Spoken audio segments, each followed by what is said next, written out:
Ayun mga idol, magandang hapon sa ating lahat.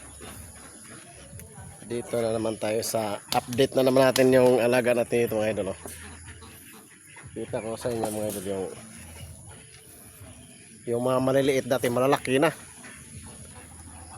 Yung mga sisiyo nung nakaraan video natin, malalaki na sila. Ayan o. So magandang hapon ulit sa inyo mga idol. Yung mga hindi pa nakapanood ng video natin nung nakaraan, ito video tayo ulit para sa inyo mga idol. Ito pasyal tayo ulit dito sa mga alaga natin. Ayan, dumadami na sila, lumalaki na yung mga sisiyo natin na yung mga baby. Ito yung ginagawang balot mga idol. Ito tawagin sa amin baby. Yan o, dami na nila mga idol. Ito namang kakaibang forma, ito mas malaki. Ito ay pato. Okay, shout out sa inyo lahat dyan mga idol, lalo na mga kaibigan natin dyan, sa mga solid nating mga taga-suporta na hindi nagsawang manonood sa mga video natin. Maraming salamat po sa inyo lahat mga idol. Ito mga idol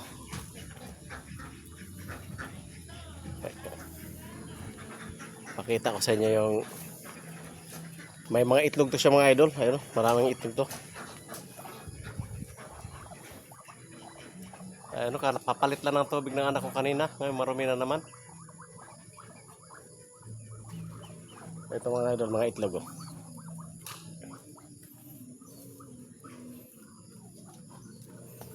Ayun. Kung nakikita niya yung mga idol, ayun. Yan. Yan. Naglilimlim yang isa na yan. Tapos bali may mga itlog din siya na siguro yung isa ang naglilimlim niya kabila na yan, yung kulay itim, yung ano kumakain pa. Tapos yung isa na ay naglilimlim yan.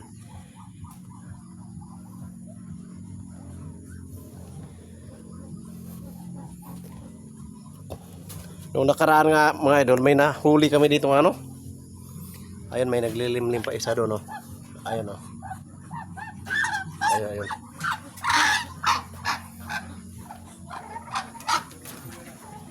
Naglilimlim siya. Maraming itlog. Siguro naman sa around 20 itlog niya. Siguro hindi lang isang inahin ng may-ari ng mga itlog na yun. Yung malimo natin dito mga idol, hindi na nakabunga dahil laging inaano ng mga alaga natin. So hinahayaan lang natin yan kasi pag may time tayo babakura natin yan para hindi nila mapasok.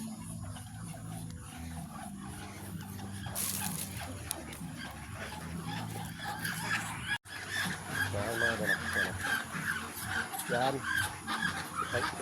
Yan ang tinatawag na baby. Ito naman yung pato, itik. So, may mga manok dito. Halo to siya dito, may mga manok. Okay.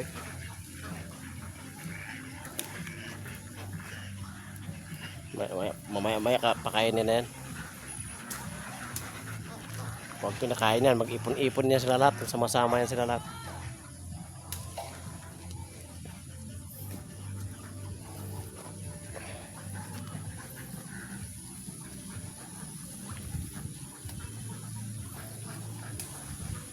Yan, tinambakan na namin dito kanina. Tinambakan na yan kasi maputik, kaya kailangan natin tambakan. Ayan, mga idol natin. Ano yan madam, ano yan? Kape lang, kape. Kape. Magandang Kape lang po. pang paghapon, kape. Kape sa malamig na panahon. Dito kami kumuha ng buko kanina. Yan. Ayan. Napagod ka ba ngayon maghapon? Ha? Ano masasabi mo na naubos mo pagkalat yung isang dump truck to? Isang dump truck tong ano na to? Buhangin na to. So nagkakahalaga to ng 18,000 isang dump truck na buhangin dito. Pinapatambak natin para hindi magputik pag panahon ng pag-ulan. Nag-ulan. Hanggang dito na video natin mga idol. See you next video mga idol. Ingat kayo palagi dyan. God bless po sa ating lahat. Bye.